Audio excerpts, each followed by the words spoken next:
കുടിവെള്ളക്ഷാമ ഭീഷണിയിൽ കുടുംബങ്ങൾ. നൂൽപ്പുഴ, പിലാക്കാവ്, കുറുമ, കാട്ടുനായ്ക്ക കോളനികളിലെ കുടുംബങ്ങളാണ് ദുരിതത്തിലായിരിക്കുന്നത്.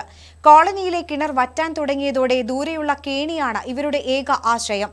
കോളനിയിൽ കുടിവെള്ള സംവിധാനം ഒരുക്കി ദുരിതത്തിന് പരിഹാരം കാണണമെന്നാണ് ആവശ്യം. വേനൽ കനത്തതോടെ കുടിവെള്ളക്ഷാമത്തിലേക്ക് നീങ്ങുകയാണ് നൂൽപ്പുഴയിലെ പിലാക്കാവ്, കുറുമ, കാട്ടുനായ്ക്ക കോളനിയിലെ കുടുംബങ്ങൾ.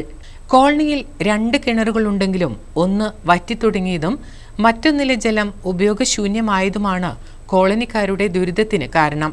ഇതോടെ ദൂരെയുള്ള വനത്തോട് ചേർന്നുള്ള വയലിലെ കേണിയെയാണ് ഈ കുടുംബങ്ങൾ ആശ്രയിക്കുന്നത്. ഇവിടെ നിന്നും തലച്ചുമടായാണ് വെള്ളം ഇവർ വീടുകളിലേക്ക് എത്തിക്കുന്നത്. ഞങ്ങൾ കുറേ വർഷങ്ങളായിട്ട് ഒരു കിണറിന് വേണ്ടിയിട്ട് കഷ്ടപ്പെടാൻ വെള്ളമില്ല. ഇവിടെ 10-16 കുടുംബങ്ങളുണ്ട്. ആകെ 2 കേണിയുണ്ട്. ആ കേണിയിൽ നിന്നാണ് ഞങ്ങൾ ഇത്രയും കാലം വെള്ളം കൊണ്ടുവന്നുകൊണ്ടിരുന്നത്.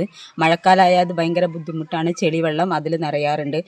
ട്രെഞ്ചിൽ നിന്ന് വരുന്ന വെള്ളം മൊത്തം പോകുന്നത് ആ കിണറിലെ വെള്ളത്തേക്കാണ്. അതുകൊണ്ട് നമുക്ക് അത്യാവശ്യമായിട്ട് ഒരു കിണർ എല്ലാവർക്കും വേണ്ടിയിട്ട് നിർബന്ധമായിട്ട് ഞങ്ങൾക്ക് ഒരു കിണർ വേണം.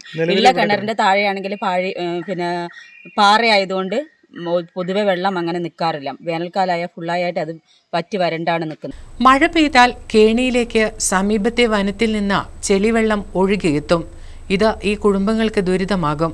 കൂടാതെ രാപ്പകൽ വ്യത്യാസമില്ലാതെ കാട്ടാനയടക്കമുള്ള വന്യമൃഗങ്ങളുടെ ശല്യവും കേണിയിൽ നിന്ന് വെള്ളം ശേഖരിക്കുന്നതിന് ഭീഷണിയാകുന്നുണ്ട്. ഈ സാഹചര്യത്തിൽ കോളനിയിൽ കുടിവെള്ള സംവിധാനം ഒരുക്കണമെന്നാണ് ആവശ്യമുയരുന്നത്. News bureau, Bathery.